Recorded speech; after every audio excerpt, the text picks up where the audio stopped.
Welcome back to the Red Stool, and today we're here to talk about My Hero Academia, Chapter 350, Flames.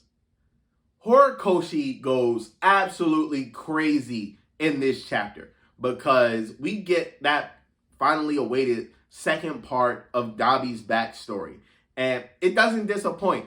Of course, he's up on the mountain, he's freaking out because he wants his dad's adoration, his love, but it seems like his younger brother is finally here. It's finally what his father wanted. A kid with both quirks who can surpass him, which makes Dabi and all of his other siblings obsolete.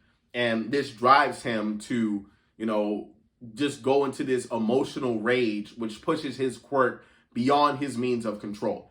And in the chapter, you can actually see the panels where he's on the mountain by himself, freaking out. His flames consuming everything, including himself. And it's absolutely horrifying just to read. You see the panic in his eyes, the scared kid that he is at his core, and all because he just wants his father's adoration. It's like, even in his dying moments, what could be, it just seems like, oh no, I can't go yet. He still hasn't seen me at my best. I still have to impress my dad. I still got to make him look at me and see that I can surpass the number one hero. And it's just sad. But of course, All For One, whenever he gets the chance, he's not going to pass up on an opportunity like this, because he's there. And in Dabi's lowest moment, he snatches him up. And it's crazy because we know that this is already who he is and ingrained in his character. It's the same thing he did to Shigaraki. It's the same thing that he did with Aizawa in Present Mike's Friend, when he just usurps these kids' bodies and uses them for his own, twisted methods. And it just keeps adding layers and layers to his character, which of course it gets worse and worse, but it just makes him a great villain, because at any opportunity that he can profit off of Hero Society's trash or misfortune, whatever you want to call it, he takes it and he does. So All For One and all of his men try to put Dabi back together again. And it kind of works. Kind of doesn't work, because they end up giving him these extensive skin grafts, and I'm pretty sure a lot of surgeries just to have him recover everything that he lost. We know he lost the bottom half of his jaw, his throat, and the rest of his body severely burnt. So 3 years later, when Dabi wakes up in All For One's little villain academy, of course he's confused. The first thing on his mind, I gotta get back to my family. I gotta apologize. I said some crazy things. I even attacked my little brother.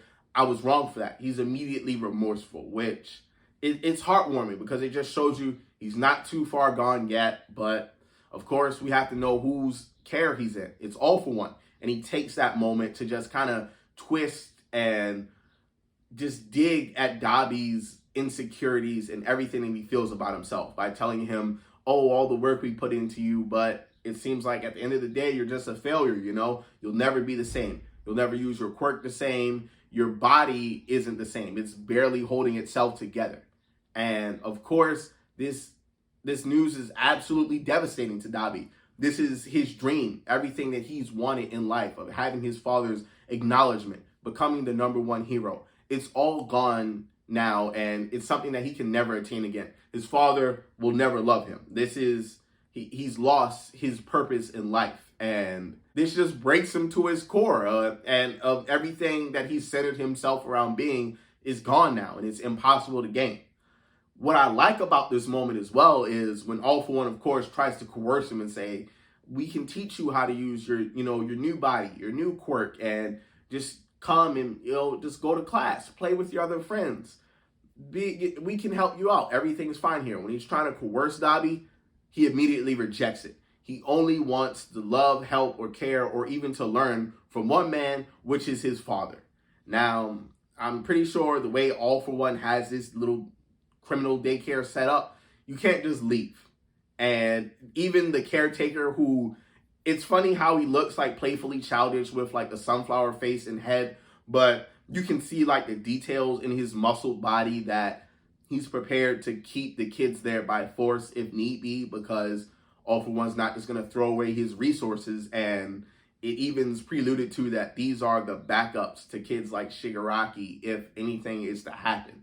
So, of course, he's going to try to keep them under lock and key. But Dabi, he kind of just does what he does best, and he ends up setting a fire and burning down the daycare, which, it helps him lead to his escape. And on my first read, of course, I'm like, well, why didn't All For One do anything right then and there? Why didn't he just swoop in, stop Dabi, stop the fire, and prevent, something that he's invested so much of his time and resources in? But at this point, you got to realize Dabi was too far gone. Physically, they didn't think he was going to hold up. They gave his body a couple months before he ended up succumbing to his injuries. And second of all, mentally, he was just too far gone. He didn't want to be All For One's puppet. He only wants the adoration of his father. And him escaping from that hospital, that's what he's on his way to get. He's going to go back to his family. He's going to say, hey, I'm still alive. I'm sorry for what I did. I'm going to take him back with open arms. And they're going to figure this out, new body and all. And it's like I can just feel like that hope, and you can see like the determination in his face as he's on his way back to his house, because he has another chance at this. This is his second shot at life. Maybe he can do it. It doesn't matter what any of them said until he actually gets back to his house and he really sees that he sees his altar and the shrine that they have erected for him. They've moved on. Touya's dead. He's gone. And that's his final straw. It breaks him. He kind of takes this all in, and he's like, well, if I'm dead, he's probably moved on to the other kid, Todoroki, and I don't have a purpose in life anymore. I don't have a family, and he's just on his own.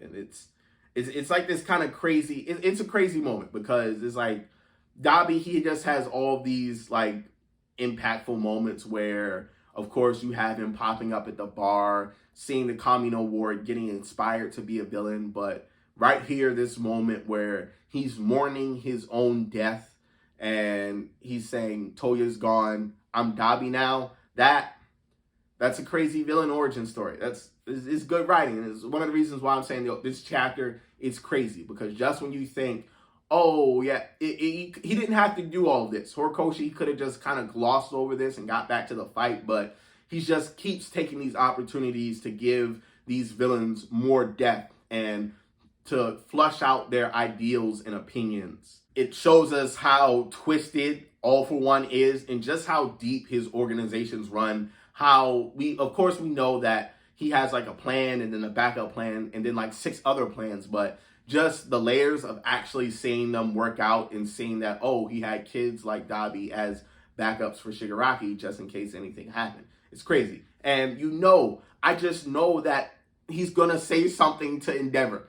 Whenever we cut back to their fights, he's going to be like, oh yeah, by the way, I'm the one who like swooped your kid up and, gave him the skin grabs.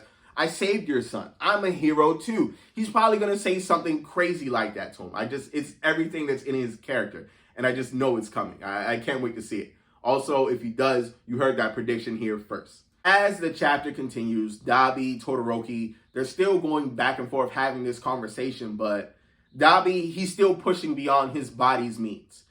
He's burning more and more of his skin and himself away as his flames, they just keep getting hotter, and it's kind of like it's going off of his emotions, because you have to know that he's finally letting it all out. He's losing his cool. He sees his father's entire legacy in front of him, and he's going to see it all burnt away with him. And that is how he's going to get his father's acknowledgement. He's still a kid. He's lashing out to get the attention that he never got when he was a kid. And he's like, you know what? You're going to acknowledge me, and I'm going to leave my mark on this world with you to remember one way or another. I couldn't be the number one hero, but here's to me being the number one villain in your life, destroying everything you love, and I'm going to leave you with just the ashes to sift through.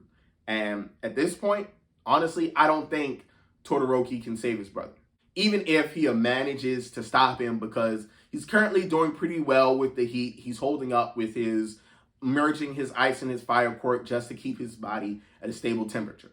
Endeavor's sidekicks, not so much, but even if he's able to weather through it all, stop his brother, I don't think he's going to be able to save him. His body is too far gone. And mentally, this is what he's prepared himself for his entire life, to burn himself up with all of Endeavor's ambitions. And it's a great villain story as far as I'm concerned. It's one of the better ones we've gotten in anime. It has depth. It has a build up to it, and just how Horikoshi has been keeping a steady pace with this. And it's not, even though it's flashbacks, it's so relevant to the story and the moment that we're in right now. It feels like it's running alongside with the current events. This chapter's been great, and part of me, when I got to the last panel, of course, I had an attitude.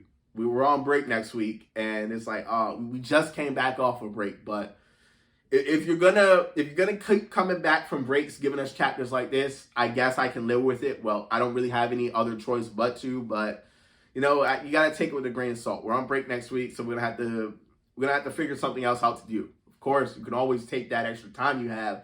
Come see what I'm doing on TikTok. Check me out on Tumblr, Twitter, Dat Boy Best Boy. Thanks for sticking around for the video. I hope you enjoyed the chapter as much as I did. And Horikoshi, he's just been going crazy. He's this final war arc. It's everything I really could have asked for, and I'm happy. But let me know how you're feeling. What are your thoughts? Type them down in the comments below. Make sure you follow me on all social at Dat Boy Best Boy. I'm gonna see y'all later. All right, peace.